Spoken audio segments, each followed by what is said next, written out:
রাজ্য মন্ত্রিসভার অন্যতম সদস্য মলয় ঘটক আবারও আসানসোল উত্তর বিধানসভা আসনের জন্য প্রার্থী হয়েছেন।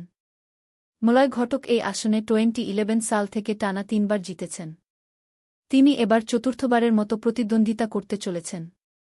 পশ্চিম বর্ধমান জেলার 9টি আসনের জন্য প্রার্থী ঘোষণা করা হয়েছে। দল জেলার সব আসনে জয় পাবে। কুলটিতে ভাই অভিজিৎ ঘটকের প্রার্থী হওয়া প্রসঙ্গে মলয় ঘটক বলেন, জেলার 9টি আসনের প্রতিই আমার সমান দায়িত্ব রয়েছে। সব প্রার্থীর জয় নিশ্চিত করতে কাজ করব। ভোটার তালিকা নিয়ে এদিন মলয় ঘটক একাধিক প্রশ্ন তোলেন। তার কথায় প্রথম দফায় প্রায় 42 সহস্র নাম বাদ দেওয়া হয়েছে, যার মধ্যে 13 সহস্র মৃত এবং 13 সহস্র ডুপ্লিকেট ভোটার রয়েছেন। তবে তিনি অভিযোগ করেন যে লজিক্যাল ডিসক্রিপেন্সি বা যুক্তিসঙ্গত অসঙ্গতির অজুহাতে প্রায় 28 সহস্র প্রকৃত ভোটারকে নোটিশ পাঠানো হয়েছে, যার তদন্ত চলছে। নির্বাচনে জেতার জন্য ভোটাধিকারকে প্রভাবিত করার চেষ্টার জন্য তিনি বিজেপির বিরুদ্ধে তোপ দাগেন করেন। তিনি বলেন, বাংলার মানুষ সব দেখছেন, তারা এর জবাব দেবেন। রানীগঞ্জে কালোবরণ মণ্ডলের প্রার্থী হওয়া প্রসঙ্গে মলয় ঘটক বলেন, তিনি একজন অভিজ্ঞ নেতা। এর পাশাপাশি মলয় ঘটক আত্মবিশ্বাসী যে তৃণমূল কংগ্রেস পশ্চিম বর্ধমান জেলার 9টি আসনেই জয়লাভ করবে এবং বিজেপি গোটা রাজ্যে 30 আসনের গণ্ডিও পার করতে পারবে না।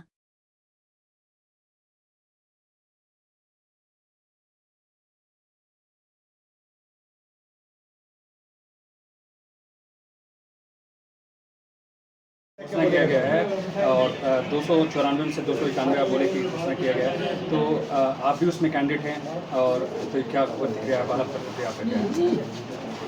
देखिए, आज हम लोग का जो पार्टी है ऑल इंडिया तृणमूल कांग्रेस के चेयरमैन और हम लोग का चीफ मिनिस्टर ममता बनर्जी, उनका नेतृत्व में अभिषेक बंदोपाध्याय भी था, हम लोग का ऑल इंडिया तृणमूल कांग्रेस का जनरल सेक्रेटरी। आज 294 आसनसोल में हम लोग का पश्चिम बंगाल में विधायक बनता है, उसमें 291 तृणमूल कांग्रेस का तरफ से लड़ा जाएगा, ऐसा घोषणा किया गया। और हर केंद्र का कौन लड़ेगा कैंडिडेट लोग का नाम भी घोषणा किया गया। तो उसमें हम ऑनरेबल सीएम जो हम लोग का चीफ मिनिस्टर है ममता बनर्जी, उनका ऊपर आभारी हूँ। मैं उनको नमन करता हूँ, प्रणाम करता हूँ कि उन्होंने फिर से एक बार मेरा ऊपर भरोसा रखा और आसनसोल उत्तर विधानसभा से हमको फिर से नॉमिनेशन दिया पार्टी का तरफ से लड़ने के लिए। तो मैं खुशी हूँ। और पश्चिम बर्धमान जिला में भी 9 कैंडिडेट उन्होंने घोषणा कर दिया, तो हम लोग का इस जिला में लड़ाई चालू हो गया। देखा गया कि आपके नाम के साथ साथ घोषणा आपके छोटे भाई अभिजीत का भी नाम कुल्टी विधानसभा से घोषणा हुआ है। कितना इसको आप ये देखते हैं कि आपका जिम्मेवारी कितना बढ़ गया है इस विधानसभा में उनको लेके? देखिए, पार्टी में भाई नहीं तो बहन, नहीं तो पिताजी, नहीं तो माताजी का कोई अलग ये नहीं होता है। पार्टी में पार्टी को जो जिसका भी घोषणा करेंगे वो पार्टी का कैंडिडेट है। तो जिला का अगर जिम्मेदारी है तो 9 विधानसभा में बराबर का जिम्मेदारी, जो भी कैंडिडेट है तृणमूल कांग्रेस का, सबका लिए जो होगा उसका लिए भी वही होगा। एसआईआर में आपका लगभग 42 से 45 हज़ार का नाम बात गया है, वो कितना इफेक्ट पड़ेगा इस विधानसभा में आपका? एसआईआर में आप पहले बता दिया ना कि फर्स्ट फेज़ में 42,000 नाम डिलीट हो गया, उसमें 13,000 डेथ है, करीब 13,000 डबल वोटर है। मतलब यहाँ पर भी वोट है, बिहार में भी है, यहाँ पर भी है, यूपी में भी है, डबल वोट था, वो 13,000 डिलीट हो गया। 15,000 है जो अनट्रेसेबल था। तो ये लोग कभी वोट तो देने नहीं सकता था कि इसको अगर डिलीट हो गया तो कोई फ़र्क नहीं पड़ता। लेकिन उसके बाद जो 28,000 नाम पर नोटिस गया है लॉजिकल डिस्क्रिपेंसी का नाम से, ये लोग का ज़्यादा से ज़्यादा जेन्युइन वोटर है। अभी इसका एडजुडिकेशन चल रहा, जांच हो रहा, कितना जांच होने के बाद यस होगा कितना नो होगा वो तो अभी हम लोग का सामने नहीं है। तो जितना ज़्यादा आदमी वोट देने सकेगा उतना ही अच्छा है।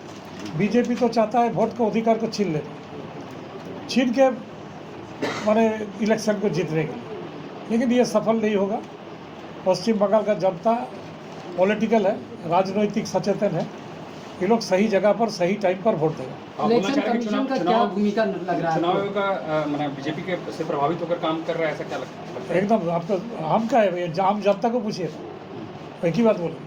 रानीगंज विधानसभा में एक नाम कालू घोषणा हुआ कालू वर्मन का, जो अप्रत्याशित है, किसी को उम्मीद नहीं थी। इसको किस तरह से देखते हैं आप? कितना नहीं नहीं, कार्यवरण मंडल बहुत पुराना नेता है, उन्होंने बहुत दिन से पार्टी कर रहा है और पहला दिन से पार्टी कर रहा है, ठीक है।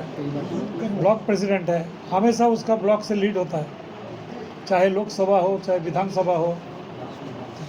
दादा 9 सीटों में से कितना 9 में 9 होगा, कितना और क्या। इस बार बंगाल में कितने सीट आएंगे आप लोग के? 200? हम लोग तो उस दिन भी बोला कि बीजेपी इस बार ज़्यादा से ज़्यादा 30 क्रॉस नहीं करेगा, ঠিক।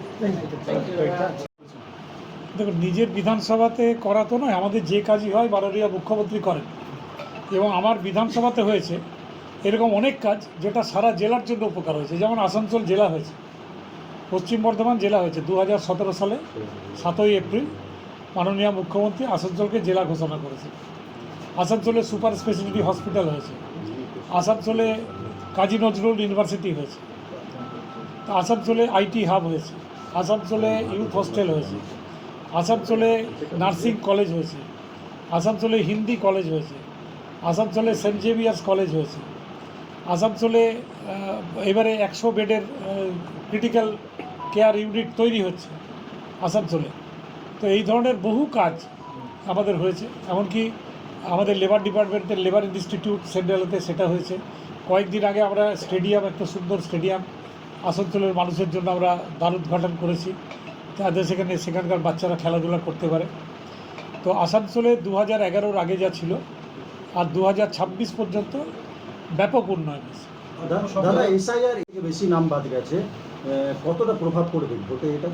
দেখুন, আমার বিধানসভায় যে নাম বাদ গেছে সেটা হচ্ছে 42,000, তার মধ্যে 13,000-এর মতো মৃত ভোটার, প্রায় 13,000 যাদের ডবল নাম ছিল, 15,000 যাদেরকে আনট্রেসেবল বলছে, তাদেরকে পাওয়া যায়। তো এই 42,000 নাম বাদ গেলে আমাদের কোনো ভোটের তো এফেক্ট হয় না, কারণ এরা ভোট দিত না আর এদের ভোট দেওয়ার কোনো সম্ভাবনাও ছিল না। কিন্তু তারপরে 28,000 লোককে লজিক্যাল ডিসক্রিপেন্সি বলে অ্যাডজুডিকেশনের লিস্টে নাম দিয়ে দিয়েছে। কিন্তু বিজেপি কি নির্বাচন কমিশনকে ব্যবহার করে এই কাজটা করেছে? নিশ্চয়ই সারা পশ্চিমবঙ্গে করছে।